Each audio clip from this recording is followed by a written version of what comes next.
Hi, everybody. Afternoon, good morning, good evening to you wherever you are. Thank you so much for joining us for the second of our co-sponsored sessions on equality, diversity, and inclusivity. This series of seminars is being sponsored and co-organised by the Marine Social Science Network, the Marine Science Coordinating Committee Social Science Task Group. Every time makes me think what a mouthful that is. And also the Sustainable Management of UK Marine Resources Programme. So very much a collaborative effort and really addressing conversations that we've all been having around equality and diversity inclusivity issues relating to marine and coastal issues. And my name's Emma McKinley. I'm a research fellow at Cardiff University. I'm chair of the Marine Social Science Network and co-chair of the Social Science Task Group. Today we are following on from our first session, which happened last week, which was on race and ethnicity. And if you weren't here, if you couldn't make it, the recording of that session is already available on the MarSocSci YouTube channel and will be available on our website in the next week or so. This session will also be recorded, so please feel free to share it when that recording link is available.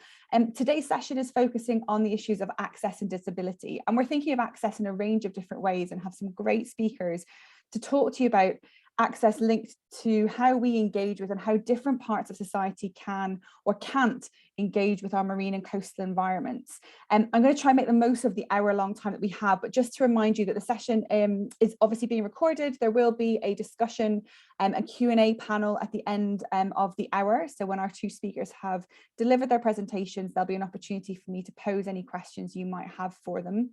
So please put your questions in the Q&A box. If you have any projects or links that you want to share, please put them in the comment box. That worked really, really well last week. And I'll try and share those with the recording link as well. And I guess the key thing is remember that this is the opportunity for us to start a conversation. We can't deal with every issue in an hour, but we're trying to make sure that we really think about issues relating to access, equality, diversity, inclusivity, and really making sure we are the most inclusive and accessible community of researchers, of practitioners, and support that access to communities globally and how they can engage with our wonderful marine and coastal environment. So as I said, the start of conversations for us to think about as we're building new projects and continuing the work that we all do. So thank you again for joining us for the second session. I'm delighted to welcome our first speaker of this afternoon, Dr. Sheena Asthana. She is a professor at the University of Plymouth and works on issues around health and education and social deprivation in coastal communities. So Sheena's going to be talking to us about access from quite a different perspective, and I think drawing on some of the themes that were perhaps raised in some of the discussions that we had in last week's session as well. So Sheena, I'd like to welcome you to come on to the screen. I'll get you there in a second.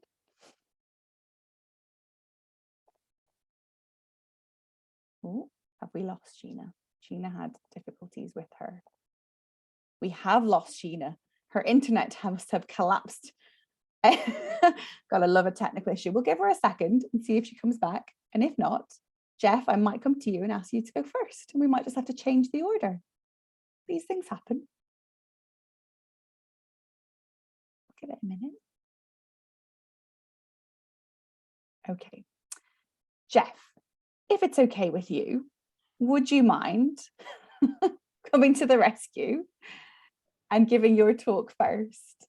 Be the hero of the session.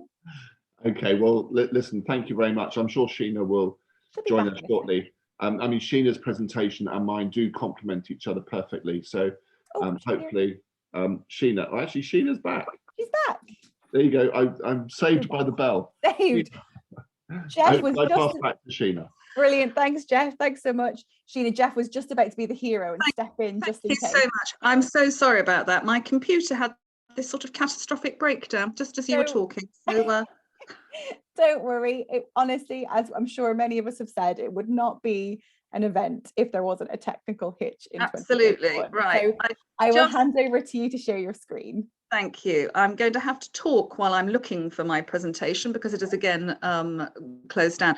Right, I'm talking about variation in access to, I'm going to focus primarily on health and education. So I'm just trying to, just bear with me, open up my slides. Take your time. One of the things I wanted to say was that I think it's always, access is a really tricky issue to measure. We know an awful lot more about variations in outcomes than we do in variations in access. And part of the reason for that is that, come on, does that come up? Excellent. Go. Talk about smooth.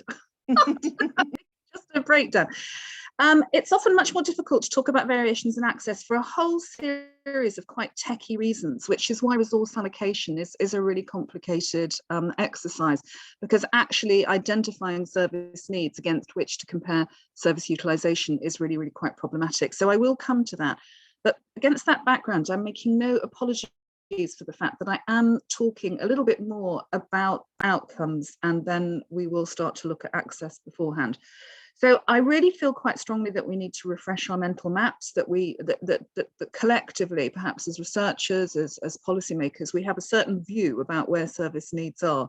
And I think we need to challenge those. So I'll spend a little bit of time just giving you a very few quick maps and things on variations in health and educational outcomes. And then I want to link that through to variations in access in terms of equality of opportunity. So these are things outside services, outside health and education services, but much more related to, for example, employment, transport, a whole range of things like that. I want to give you an idea of the fact that this actually spreads across the life course. And when we're thinking about where to intervene in terms of our services, we really do need to think, I think, across the life course and get in as early as we possibly can. Then give you a few figures on variations in access to public services before concluding on research and policy implications. So why do I think we need to refresh our mental maps? Well, I probably don't need to refresh your mental maps insofar as you're sitting in a marine social science access seminar. But it seems to me that the various needs that are facing coastal communities have only really been rediscovered or discovered quite recently. And just as inner city deprivation was rediscovered in the 1970s, we've tended to have a continued focus for a very long time on the inner city. So if you think about your mental maps and you think about deprivation, you may well come up with a kind of inner city pattern of that. Now that's starting to be challenged, thank heavens, and I do think that Chris Whitty's annual CMA report this year was a very, very valuable contribution to that. We've had House of Lords, Seaside Communities reports, etc. And they are really casting a light on a range of problems that are facing seaside communities. I should point out that there's been a very, very big focus here on seaside resorts. We know very little about smaller villages. There's a lot of variation, and indeed seaside cities. So I would argue that perhaps Plymouth and Doncaster, or Sunderland have a lot more in common than Plymouth and perhaps Bath. So there's a lot of variation, and we don't really understand that very well. But what we do know is if we look at the peripheries, and particularly in resort areas, high levels of underemployment, I would say, rather than unemployment, low incomes, seasonal jobs, very, very low skills, and a lack of educational attainment. And we can see that reflected in a whole series of public health outcomes. What's been particularly interesting over the last 20, 30 years has been a shift in the pattern of child deprivation. So this is children living in poverty, and that has most definitely moved to a very peripheral pattern. We're starting to understand that better by looking at better, more granular data. And this has been a real problem. And I'm going to show you some slides just on the next slide, just to show you the issue about how the scale of how we understand these problems really does get in the way of our understanding. And I think another issue is that even when we start to realize that it's not all about the big cities anymore, we still have a tendency to look at the north versus the south, rather than seeing this as a centre versus peripheral problem. So I really think that something important is happening on the coast. I hope that the data I show you will testify to that, and that we've got to work out ways of raising both research and policy awareness about this. A final thing I've already alluded to, is that I think that access, it's a tricky one, isn't it? Because when we use the term access, we're usually talking about services. And I'm not entirely convinced that we're talking about something broader, which is not necessarily services, but relates to the way in which we make investment and sorts of activities that we do. So here, obviously, I'm talking about economic opportunities. Starting off, however, with the point I made about granularity, one of the things that we did for the CMA report was to map a whole series of diseases at LSOA level. And I'm sure you'll all be aware that most publicly available data is published for either local authorities or clinical commissioning groups, really very large jurisdictions, which cover a lot of variation within this. And here what we've got, just for North East Essex, is a sort of map of the prevalence by decile of a series of cardiovascular diseases. And what you can see is a really interesting coastal pattern with actually some of the lowest prevalence rates in the inner rural areas. It's completely fascinating how the variation that you see can be so incredibly granular. So I think this has been part of the problem in terms of hiding the problems that we're seeing. We haven't been working with small enough data. This is just another way of showing what I think is a really peripheral pattern here with regard to disease prevalence. So the three maps are showing you, again, prevalence rate of COPD, chronic obstructive pulmonary disease, emphysema. The second one is diabetes, and the third one, which I can't actually see because I've got my funny little thing in the way, musculoskeletal disease. And I think they're really interesting maps in terms of showing, quite a very peripheral pattern. And I hope would challenge the mental maps that many of us have previously had with regard to disease prevalence. While I'm whipping through the data, what we did is we compared prevalence in coastal LSOAs against non-coastal LSOAs. And what you can see is the excess that we're seeing within coast, particularly for COPD and mental health. And again, something that comes as, I think, as a real surprise. We also modelled out to see, so I think people would say, well, coastal areas are older, it's deprivation. What was really weird was that even after we'd modelled out for those deprivation, ethnicity and age, we were still finding coastal excesses, which are really very puzzling, because other work, for example, done by colleagues in Exeter have suggested that living in proximity to the coast is very good for your health. So this is a very puzzling finding. Just a couple more maps. These are, or diagrams. The top one shows coastal excess with regard to standardized mortality rates across a range of illnesses. And the bottom graph shows you coastal deficits with regard to life expectancy. Now, one of the things about mortality data is they're pretty definitive. They're not really open to gaming or differences in reporting, etc. They're very final. And the very fact that our mortality statistics are backing up what we're finding with regard to disease prevalence is very worrying indeed. What we're seeing is undoubtedly poorer health around the coast. I just wanted to also give you some information on children on the periphery. We know, for example, that GCSE qualifications are on average lower, and progression to higher education is on average also lower.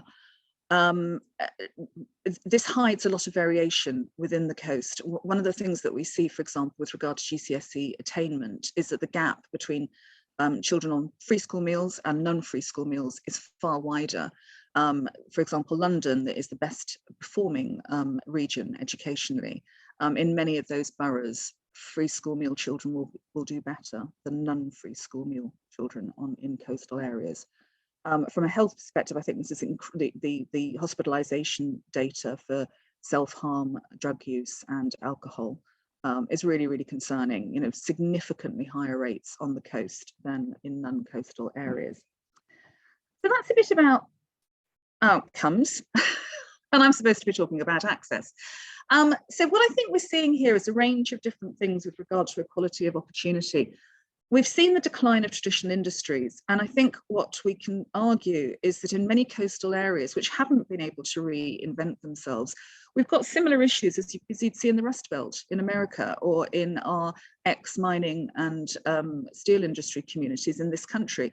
A kind of loss of that traditional industry, a place where you knew you were going to land up. It might not have been highly skilled, but it was associated with a sense of place, a sense of the future. And I think for many kids growing up in coastal communities, that's been lost. And it's really not been helped by the limited range of employment opportunities. So I always use this example of sitting on the 137 from Clapham to Westminster, and just the absolute wonderful range of social, cultural, economic opportunities that you can see as a child and kind of aspire to. much harder when you're living in a region, in a coastal area, in many hinterland areas, rural areas, where there's very little other than low-paid hospitality and care. The other thing that we see is differences in educational capital. So coastal areas are far more likely to have higher proportions of working age adults with few or no qualifications. And that, of course, feeds into the expectations that children have with regard to education and perhaps also jobs. So what we see is an exodus of younger people who've got the higher qualifications, leaving people without higher qualifications. And as I'm sure you're all aware, we also see the in-movement of people who are placed by social services, etc. Refugees, people, ex-prisoners, a whole range of different very vulnerable groups. And I think the fact that our educational attainment is poorer is really worrying for me, in that, for me, this is the single most important determinant of inequalities in health. A great education gives you a better paid job. A better paid job brings you better housing, better food, it helps you psychosocially. And we know that poor psychosocial health, chronic stress is related to inflammation and risk for long-term illness, a whole range of different factors that I just wanted to capture in the next rather busy slide. So what we've got here is an idea across the life course of how we need to intervene at all these different stages. Now, I know I don't have time to go into great detail about this, but I wanted to sort of really point, if you can see my arrow, this is such an important issue. This is exposure to adverse childhood experiences. Often it might follow on from the financial and relational stress that we see during pregnancy that might affect very, very early year bonding, etc. But what we're talking about here in terms of adverse experiences is a spectrum from sort of mild neglect to very serious neglect to maltreatment to growing up with mental health problems in your household, growing up with substance use, growing up seeing domestic use.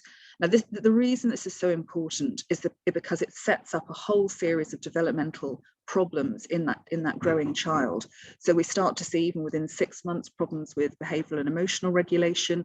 This bumps on to affect cognitive development. You get to school, you're turned off, you don't necessarily have great expectations of what you're going to be doing. You get to secondary school, you may be more likely to turn to drugs, etc. The important thing about ACEs is that we're now starting to model the service demands and financial burden of these problems. And the latest findings are suggesting that just to the health and care system alone, they're costing around about £42 billion a year.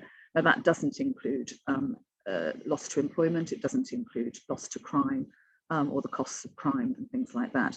So what we have, I think, is a really important vicious cycle going on. And obviously, children growing up with these problems are more likely to come out with poorer qualifications, they're more likely to stay in the coast, they've got poorer opportunities, and etc. And so that vicious cycle goes on.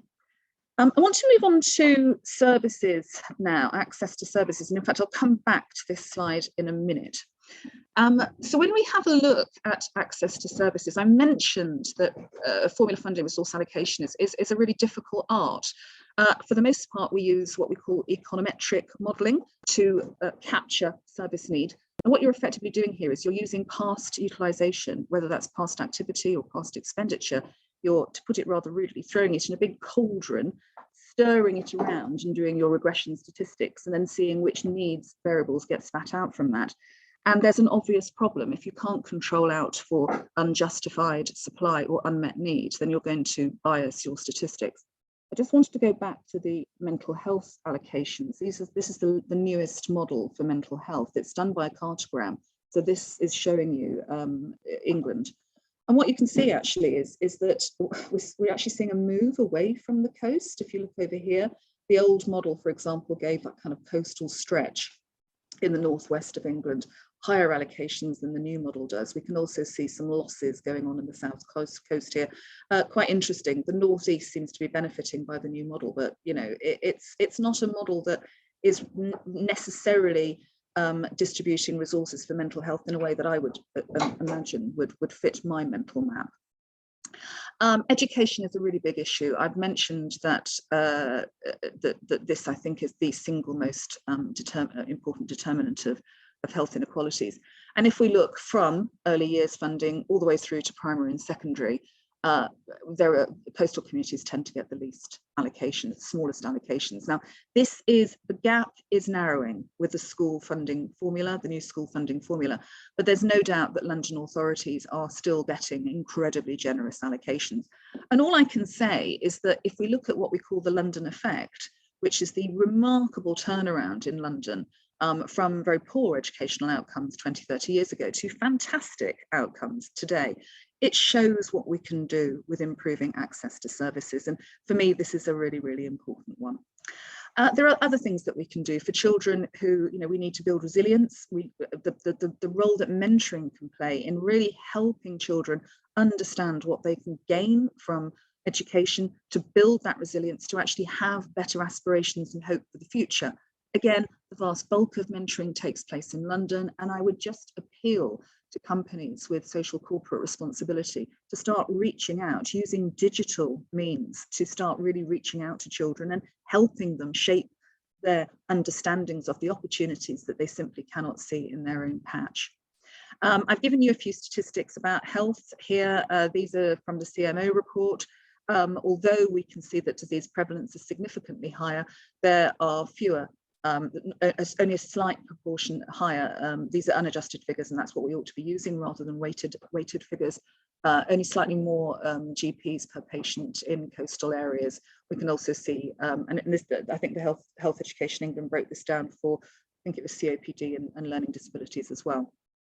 Another issue, of course, is housing stock and housing affordability that I haven't talked about, but in some coastal areas, due to second homes, housing affordability is a really critical issue. This is particularly the case in the southwest. We can see this in Cornwall and in parts of Devon.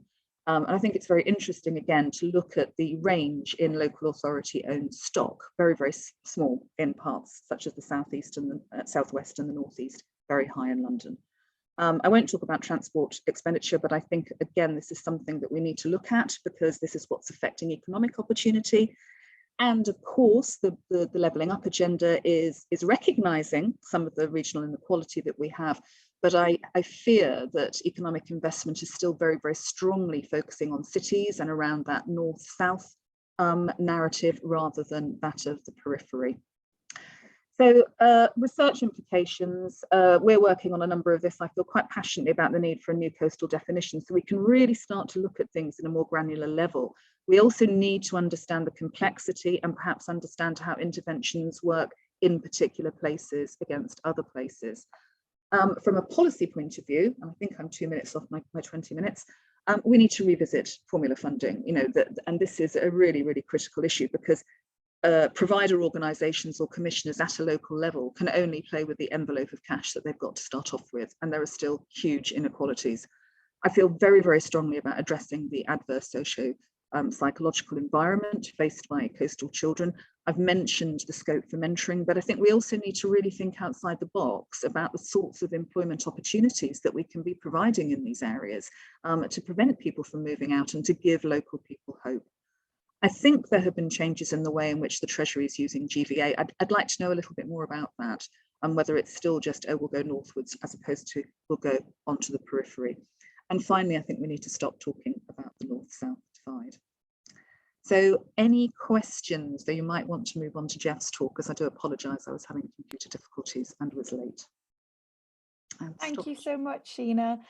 Some really interesting points that were raised, and I think they do reflect some of the topics that our speakers in last week's session really brought into our conversation around the importance of opportunity and mentoring and representation and giving people a feeling that they are part of that coastal system and that it's theirs and they should feel that it is theirs. And I think really that connection between social and health and environment and all of those different just show how important it is for us to think about these in a really joined up way, which is part of why we wanted to invite you to speak today. So thank you very much for that really insightful and thought-provoking talk. I am going to move on to Jeff, but not because you were late, just because I'm going to move us on and then we'll have a Q&A session at the end. So I will move on to Jeff now. Thank you again. And Jeff, I'd like to invite you to start your screen and start sharing your slides. So welcome Jeff Holt. Jeff is the founder of Wet Wheels, and he's going to talk to us about this amazing foundation that breaks down those barriers and ensures that everyone has safe access to our ocean and coast. So Jeff, I will hand over to you. Thank you very much, Emma, and good afternoon, everybody. Thank you, Sheena. That was really insightful, and particularly, I'm pleased that we're going in the order we are, because it helps set the kind of the barometer, really, if you like, for what I'm going to talk about. So I'm going to move it on a bit to a little bit about my background, why I'm talking to you today, what makes it relevant, and I'm going to talk about some of the things that, particularly around access for people with disabilities, some of those challenges and how we've overcome them. So leave it with me. I'm going to start my shared screen, and let's see how we can start. Bear with me one moment. That one, okay. Right, and sorry about this. Shared screen. Here we go. It's going to be the wrong slide, but bear with me. Oh, that's the wrong one. Can you see? I'm not sure what you can see, right? Yeah, we can see your screen, but we've just got a smaller version and it's not on presenter view yet. Yeah, perfect. It'll come up now in a second. So if I go back to, if I stop share and start that again, okay. I think maybe I had, right. Can you see that now? Yeah. Right. Perfect. Thanks, Jeff. Right. So I'm going to be talking to you about the very much the physical barriers to our marine and maritime environment. I thought I'd just start a little bit about why me, what gives me the authority to talk on this. So many years ago, as you can see from that picture, I was a professional yachtsman. I grew up close to the sea. I sailed most of my life.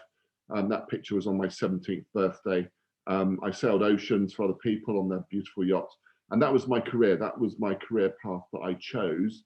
And I did that for certainly 2 or 3 years between the ages of 16 and 17. That picture there you're looking at is the Atlantic voyages and some of the sailing I did in my formative years. And I'd never really come into contact with disability. I never challenged my ability to get on the water. It was always something that I could do. So you'll imagine then when in 1984, I was working out in the Virgin Islands. I ran down the beach one day, put my arms above my head, dived into the water, hit my head on the sand, and I broke my neck. And for those that want the medical condition, it's called quadriplegia or tetraplegia. I broke my neck between the shoulder blades. I lost most of the use of my body. I can't feel or move below the chest, and I've got very limited movement of my fingers. So for an 18-year-old, that was quite a significant thing to happen. What you're looking at there is a picture of me lying in a hospital bed in Puerto Rico with traction screwed into my skull. I was flown back to the UK and rehabbed at a spinal unit. And it was at least 7 years before someone with a severe complex disability, I finally managed to get back in a boat. This was 7 years after my accident. Sailing wasn't part of my life. Sailing was my life. Actually, being on the water is, for those that have been on the water, and we're going to touch on this later, there's something very, very invigorating about it. There's something very special about how it makes you feel and react and calms you down. A whole other number of feelings that we get when we're actually out on the water. So here I am, first time back in a boat, realized then I absolutely loved it. And I decided that that's what I wanted to do as often as I could as a disabled person. I got a job. I worked for Deloitte for 15 years in marketing, but in my spare time, I was able to sail my little dinghy. About 10 years later from that photograph, this is now 2007, I created what I called my personal Everest plan, which was to be the first severely disabled person to sail single-handed around Great Britain. I achieved that in that little dinghy there, that trimaran dinghy called Freethinker. I don't need you to count them, but I can tell you there's 51 red dots on that map. It took me 109 days to sail around, and we visited 51 harbours, and it was 1,500 miles. Without doubt, it was one of the most amazing things I've ever done. But what it did allow me to do, something I never thought about really, is all of those red dots were a stop and a start. We'd arrive late at night and leave the next morning. So I got to see, I was quite fortunate and privileged to see some quite unusual harbours that you wouldn't ordinarily see. And I started to understand the complexity of barriers. This is in northern Devon, and we had to leave at 4 in the morning because there wasn't enough water to get over the bar. And here you'll see, well, there's my dinghy being dragged to the water. In my wheelchair, I had to be dragged over it and popped in the dinghy so I could sail to Wales. This is Aberystwyth. Again, nowhere to get me out in my boat, so luckily my team were with me to carry me over the rocks. Here's at Fishguard. The only way to get me out the water was to drag my boat up that big slope. And just finally, to kind of give you a taste of the challenges here at Dunbar, the only way to get out of my boat was to be lifted up a harbour wall. So they're just 4 examples of almost 50 different harbours where access to the water, the physical access to the water, was preventative. Luckily, I had my plan had put this project together, and we had guessed what we were going to face, so we were able to overcome it. A couple of years later, I decided to go back and sail across the Atlantic Ocean, and I was fortunate to borrow this beautiful 60-foot wheelchair accessible catamaran off a friend of mine, and she's called Impossible Dream. And in 2009-10, I sailed pretty much unassisted as a disabled person across the Atlantic Ocean. That journey took just over 4 weeks to sail. We sailed from the Canary Islands to the Caribbean. It was 3,000 miles. It was 4 weeks. Because I can't look after myself, I had to take a nurse to look after me. But I did all of the sailing. I did all of the navigation.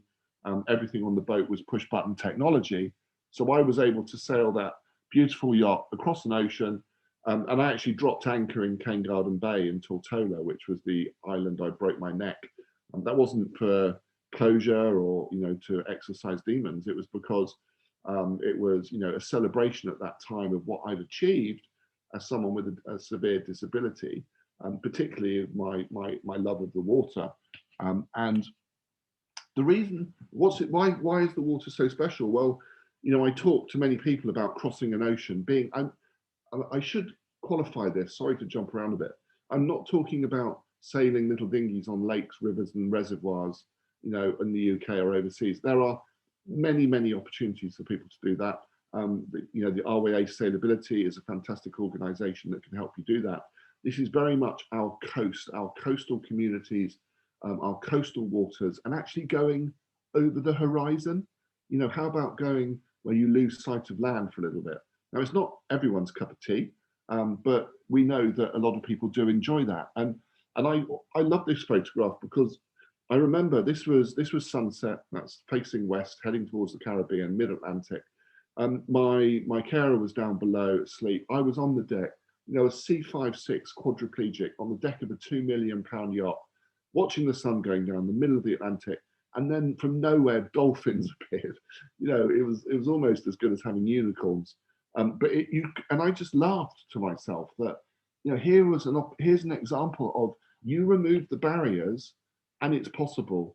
Not everything's possible. Not everything impossible is possible. But certainly here was an example of me removing the barriers and achieving an amazing ambition. And the one thing I wanted to do more than anything at that moment in time was share it with my wife and my son. But they get violently seasick, so that wasn't to be that occasion. So why is it important? For many years, I've known that being on the water it gives me something very powerful. It's where I go to decompress. It's where I go to recharge my batteries. Whether it's sitting on the beach looking out to sea, or whether it's on a boat just rocking around, we all know how the land works. We know the language of the land. We know when you go to town not to go on the road because you'll get run over. We know how to use a pelican crossing. We know how to use traffic lights. We know how to, someone walking towards us, how not to bump into them.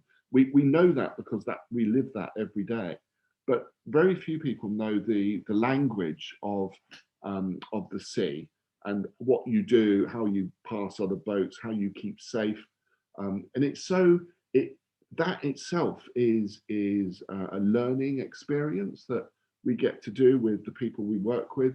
But it's more than just, smelling the ozone, or a bit of barnacly seaweed or something, or seeing a seal or a dolphin or a seagull, or feeling the vibration of the boat.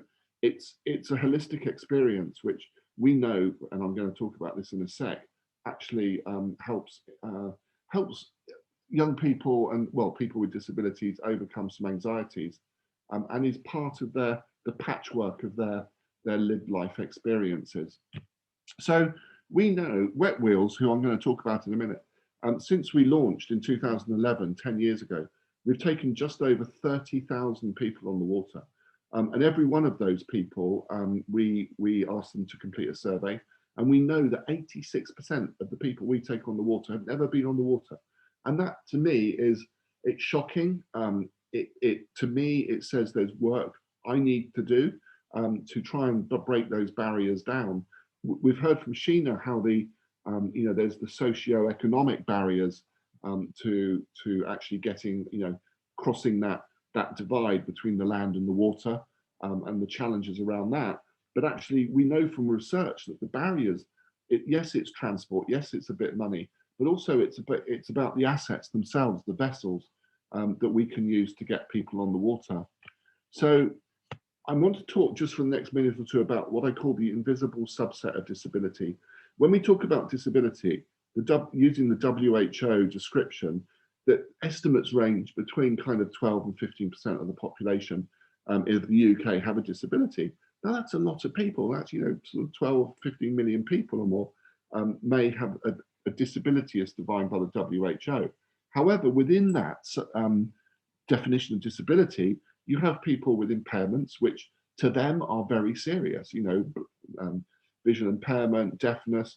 We have amputees. We have people with various syndromes, all of whom can, come under the WHO definition of disability. But all of those people, no, not all of them, a vast majority of those people can access the sea, the ocean, our maritime environment in some way, be it on a sailboat or a ferry, or some way they can get afloat. There's over 300 charities in the UK that are sailing charities that take base for disabled people. However, I particularly want to talk for the next minute about the invisible subset of disability. What do I mean by that? I tell you what I mean. I mean the people we work with every single day. We know for a fact, according to the Children's Trust, there's at least 300,000 to 400,000 young people who come under this category of, it's actually PMLD, so profound multiple learning disabilities, or profound and complex. What we do know is that the vast majority of them are life limiting. So most of the people we will see will be under the age of 25. We also know that a lot of these people, this young lady here, you'll see has a tracheotomy going in. She's fed through a peg through her stomach. And most importantly, she uses a powered wheelchair like myself. Now, you might, what I want to make clear is that there are only 2 vessels in the UK where this young lady can go to experience that accessing the water. And that's what I'm passionate about, is making opportunities for far more young people like this. Here we go again, 2 more examples of young people with profound and complex. The guy on the right in the blue has Duchenne's muscular dystrophy, which is a very cruel disease, and the young lad on the left comes from a local hospice. And for the first time in their lives, they're coming out of, you know, a very soft, benign sensory environment, which may include bubbles and fur and foam and warm music, soft music, to actually feeling the spray in the face, the wind on their face, and the sensory, the rumble of the engines in the back. And that's one of my all-time favorite photos, a young guy called Dan, again, who has a severe disability. And we see this. So we've seen over 30,000 of these experiences in the last 10 years. So what are the current options for people with disabilities to get afloat? And I'm talking, again, specifically profound and complex. So privately owned, this 40-foot catamaran that was just built for £2 million in Cornwall, it's privately owned by an individual. My friend Natasha Lambert, who has athetoid cerebral palsy, she just sailed that boat with her mum and dad across the Atlantic Ocean using sip and puff technology. Now, although it's privately owned and it's not fully wheelchair accessible, that is astonishing. That is just off the scale. She's one of my heroes. Out in Turkey, we have Well Able. This powerboat was owned by a quadriplegic in a big heavy wheelchair, and fully wheelchair accessible. Even had a ramp on the back which goes down under the water so you can float away. They're the private options. In Italy, you've got this wheelchair accessible catamaran, again, which is part of a charity. You have the boat I sailed across the Atlantic, Impossible Dream, is now owned by Shaker Leg in Florida and operating as a charity. And then more nearer to home, my dear friends, the Disabled Sailors Association, have this catamaran, which is based in Portsmouth, which actually so happens is where my Wet Wheels boat is based. And here you can see severely disabled people actually getting on and sailing a boat. And I'm happy to be challenged on it, but as far as I'm aware, and I know all of them, Mike's boat is the only boat in the UK where profoundly disabled people using big heavy wheelchairs can get on and sail. So what did I want to do about it? Just finally, in the last couple of minutes, I set up 10 years ago Wet Wheels, the first powerboating organisation in the world, certainly in the UK. What is it? Well, it's a number of things. As you can see, it's a boat. It's 9 meters long. It's 4 meters wide. It's licensed and coded to take 10 passengers, of which 3 can be in wheelchairs. It's powered by twin. We've now got 3 2.5s on there. Why have 300s when you can get 3 2.5s? And she goes very fast. And the idea is to offer a shared experience with friends and family for disabled people to come on the boat. And we've got 6 of them now. Those red dots are where we have the 6. I should say that the Port Edgar in Scotland is going to go live in May next year. And collectively, we've taken over 30,000 people in the last 10 years. Each of those local operators is now taking over 1,000 people a year, which is just absolutely phenomenal. And I'm very proud to be part of it. As you can see, this is how it works. Wheelchair users get on the deck and get secured, and we go fast. And as I just explained, what gives us a complete USP is that everyone, regardless of disability, that young man's got Duchenne's, is up under the wheel with his dad, with my captain driving the boat. And for a moment in time, they can leave their disability on the dock, and they can drive a boat and be, and forget about their disability. And for a moment in time, they can be captain, master and commander of a £200,000 powerboat. And okay, so I'm going to draw it to a close there. But what I really wanted to do is kind of illustrate that when you remove the barriers, we know what the problems are. You remove the barriers, and let me stop sharing now. You remove the barriers, and it's possible for people to partake in come and get on the water. And I don't know how you bottle it. If you bottle it, would be millionaires. But there is no question, having seen all those thousands of people go on the water, there is something very moving, something very empowering about our maritime environment. At some point, maybe more research will be done into that. We've looked at whether we do that or not, and actually we concluded we're all operating at capacity anyway. We're changing people's lives. We're actually putting a piece of patchwork into their life, that part of their lived life journey, which they wouldn't ordinarily get anywhere else. And I'm very proud to be part of that. So thank you. I've gone on a bit. I know we're going to be short of time. So that is me done. Thank you so much, Jeff. Thank you. And again, some really amazing themes around creating opportunities. And as you said at the end, providing that patchwork and giving people that access, and making sure, I think I saw Ed put in the comments that everybody should have that opportunity.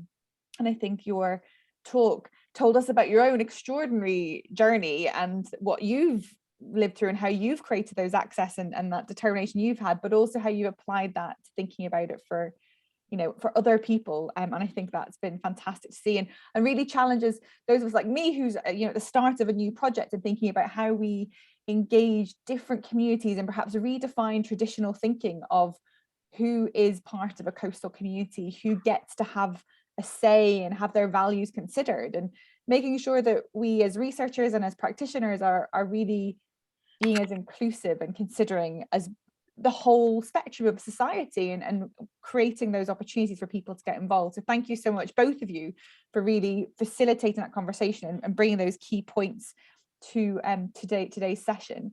I'm just checking in the chat.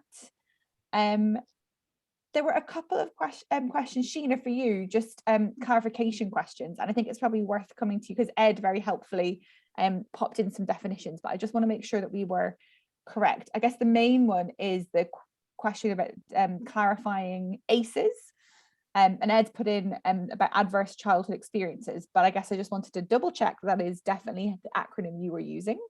And that's what yes, it was. he's right. Yeah, I mean, we tend to, they tend to be put down or reduced down to maltreatment, actual child neglect, and living with domestic abuse and mental health problems or substance problems. But in fact, there's growing research. I mean, it was terrible. I was writing a book about this when I was pregnant with my fifth one. And you start to realize that even mild neglect or depression can have these impacts. I mean, you go, oh my God, I've got to be really nice and happy.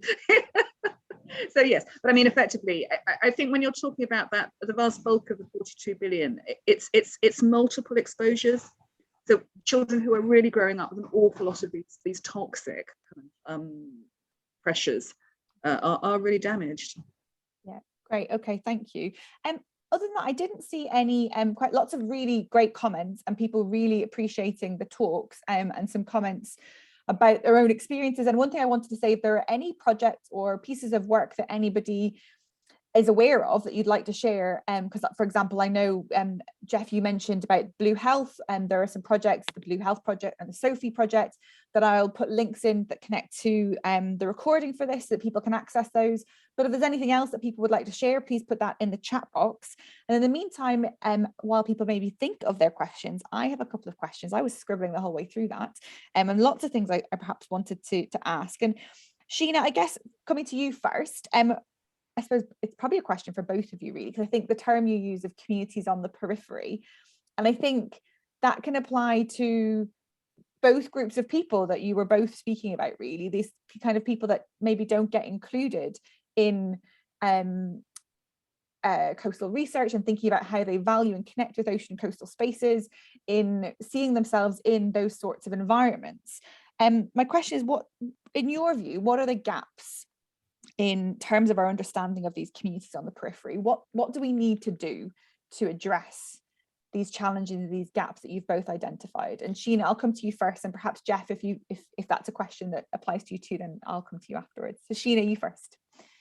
I think one of the things I'm quite concerned about is the dislocation that you see from people who are living on the periphery. And I don't know if I gave you this boring story or not, but the thing that really got me passionate about this a few years ago was when 5 children, all known to my kids, died in a 2-week period, 3 from suicide and 2 from a drug-related overdose. Sorry, no, a drug-related car crash. And we've had about 5 suicides since. And I'm just sort of, what is going on? And it's very interesting because my daughter, who talks a lot about this, says that they are linked by Facebook, and even the language that they're starting to use is, oh, my job is just so shit, but I'm going to be going to a better place. Sorry about that language on the recorded thing. But it was, how do you reach out to those, how do you listen to those voices? Because they're not the voices that we would normally hear. And I'm becoming increasing, I'm quite a quantitative researcher, but I think there's a real place for proper citizen involvement, reaching out to those silence voices.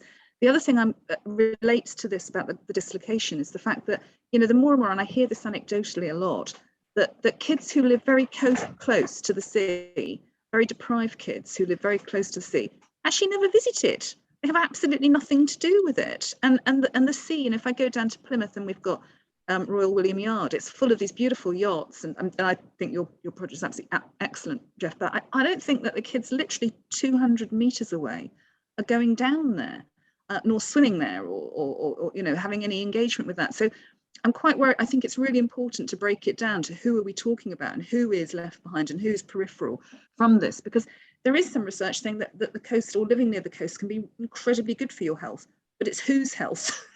To me. So yes. That's a really great point, and DEFRA did some work. I think my years have gone all confused because of the last year and a half, but I think it was in 2020, providing an evidence statement to kind of show those benefits of coast and coastal marine spaces. But of course, you're absolutely right. It kind of comes back to that: whose health, whose connection are we talking about? And I think that's a really important point for us to all keep considering. You know, reaching out to those silenced voices, as you put it, is really important. Jeff, I'll come to you on that same question. Well, I'm delighted that Sheena mentioned Plymouth, because earlier this year there was one of the biggest sailing events in the sailing calendar called Sail GP in Plymouth, and our Wet Wheels Southwest from Falmouth and our Wet Wheels Handball from Southampton both went to be part of that, and part of that was working with Plymouth City Council, actually identifying people to come on the water. And it was like looking for needles in haystacks, actually trying to find people who wanted to come and experience going on their coastal waters. And we did find people working through the local education system. And we in Portsmouth have exactly the same thing you were mentioning, Sheena. The vast majority of people who come on Wet Wheels, they live within a few miles of Portsmouth, and they've never even been on the water. The closest they get is the beach. And for them, there's kind of the water, the sea isn't for them. We did some work with an educational organisation called Oasis Academy, and we partnered with them, a number of their academies, and we worked with, they're a further education, mainstream further education, but they have integrated disabled people working with people with disabilities and different impairments within those mainstream education settings. And we did some research, and we took those people with us. We identified those students, and these were normally excluded from class activities because, you know, the class all wants to go to, you know, it's all very well going out and doing something adventurous, but they're always left behind. And that, I was reading that bit of research this morning, and it was very moving to think. It's sad that people are being left behind. And there was a fantastic beach school that ran across the sort of southwest, which did exactly the same. As I met the person who started that recently, and unfortunately it's folded under COVID, but we're really taking very excluded children from classrooms and taking them to the beach and experiencing the beach. And I mean, I have to say, if anybody in the audience is interested or getting involved with this sort of stuff, or if Jeff, because we've just set up a Centre for Coastal Communities, which is it covers, you know, socioeconomic health, but also environmental policy, because we've got the Marine Institute as well in the university. And I've talked to Richard Thompson, who's the plastics guy who heads up the Marine Institute, and he's really, really interested in looking at blue health and the blue economy and these opportunities. So we're sort of raring to go if people want to get in touch with us, you know, because I think, you know, we do a lot on social prescribing, and one of the interests is whether we can actually try to persuade local partners to also do some blue social prescribing, sort of wild swimming, and you know, and things that you're talking about, Jeff. And it's interesting that you know, if there are other ways of engaging them, whether it is about doing a plastic, you know, beach clean, or whether it's, you know, just going out to see wildlife. So you know, indirectly they're benefiting from being on the water. Yeah, and it always makes, when I hear that, what you just said, about 10 years ago, and I wrote my first impact report, right big, I wish I had a copy to show you, right on the front, I said, one day doctors will be prescribing trips on Wet Wheels instead of pills. And that didn't have a name then, but it has a name now, doesn't it? Social prescribing. And that is exactly, what is the outcome? Is it reducing medication? Is it reducing anxiety? I don't know exactly what it is, but it's something There are loads of different outcome measures, and I've got a colleague who's done a couple of big reports on green prescribing, but there's lots of different things you can do, from sort of improving exercise, but lots and lots of stuff on well-being, on how people, and actually there's a wider scale which looks at whether or not you can help people with employment through building resilience and hopefulness, etc. Sorry, Edward, you've got. Wow, Ed's being very professional. I was going to quickly ask, because I think you've got loads of really good solutions on what's out there and what people can do and what the issues are. I was wondering, with things like the Equalities Act and stuff, do you think at the moment we have the legislative framework to go out and tackle the issues you're talking about and really support these programs? Who wants to answer? I think with regard to the legislative framework, I'm not sure that the Equalities Act is the one that does it. So we were looking, I was having a conversation with somebody yesterday about access to water. And this is again very much from the sort of swimming point of view, but not only from swimming, and really just talking about some of the difficulties. It's easier to get access to the coast than it is to the rivers. You've got problems of pollution, river pollution, etc. And there's a whole set of there's a whole set of issues around that system that you've got to overcome, which don't really get covered by the Equalities Act. It's something different, isn't it? Because does the Equalities Act talk about where you're not investing?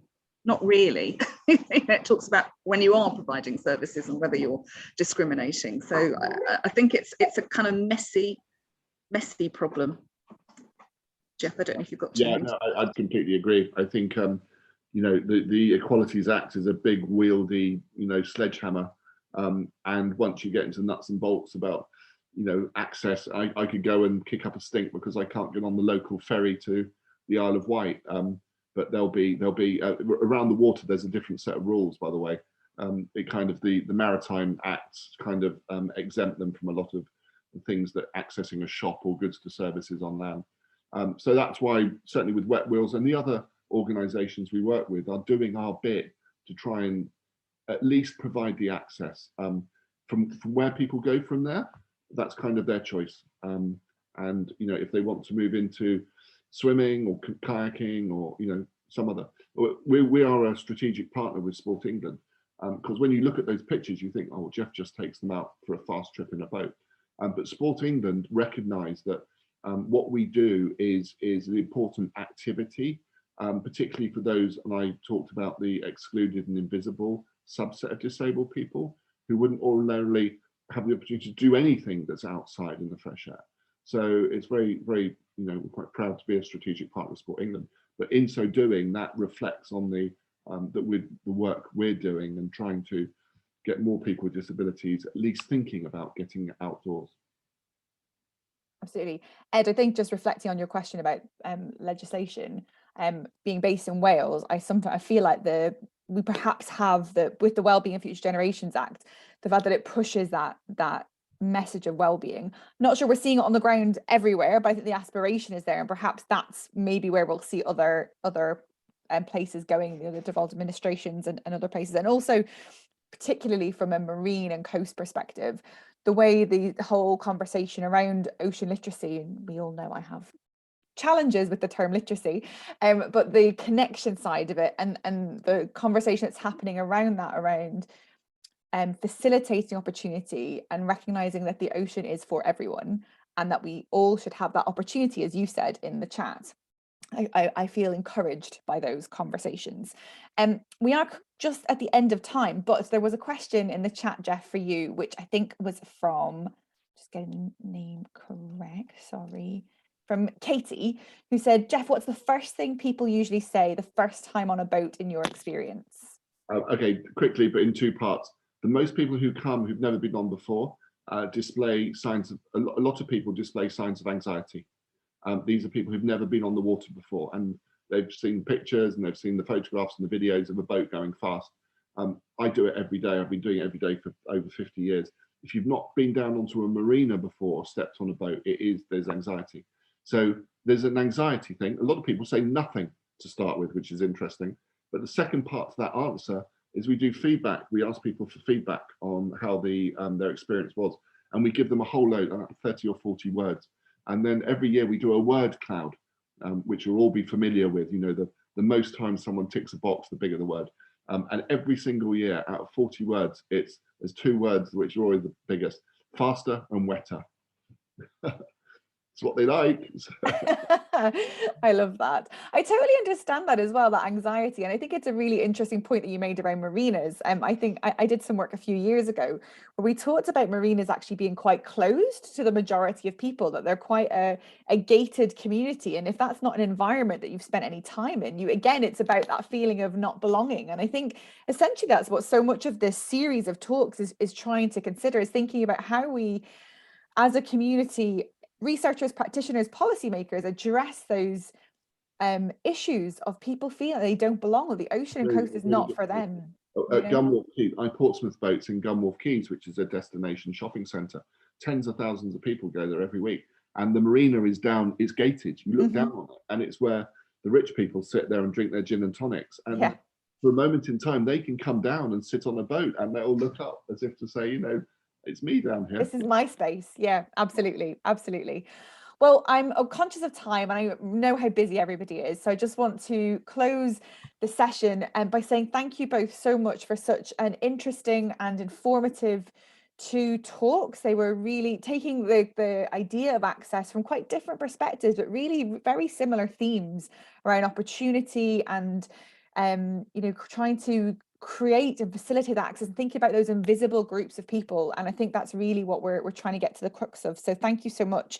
I know I've really enjoyed it. I'm sure from the comments in the chat, there's been a lot of really positive comments. If anybody would like to get put in touch with either Jeff or Sheena, please let me know. As Sheena mentioned, the Centre for Coastal Communities that's been set up in Plymouth, I'll share the link for that under the recording as well, so that link will be provided. And we also included some information about the centre in the MarSocSci newsletter a few months ago. So if you want that again, I can send that to you again. Thank you both. This is the last of this series before the Christmas break. We will be in touch with the next set of sessions, which will be talking about gender, youth voices, and then we're hoping we'll run a more interactive kind of workshop session to think about, okay, well, we've talked about these important issues, we've heard some brilliant speakers, how do we move forward? What are the next steps as a community? And we'll be in touch about that in the new year. Jeff, Sheena, thank you so much for your time and for the energy you've put into the session today. We're really grateful, and have well-deserved restful ends of the year and healthy, happy starts to 2022. Let's hope we are moving onwards and upwards into the new year. Thank you very much for inviting me. It's been a pleasure. Lovely audience as well. Thank you both. Thanks, Jeff. Thank you. Thanks, everybody. Merry Christmas, everyone. Take care. Thank you. Bye.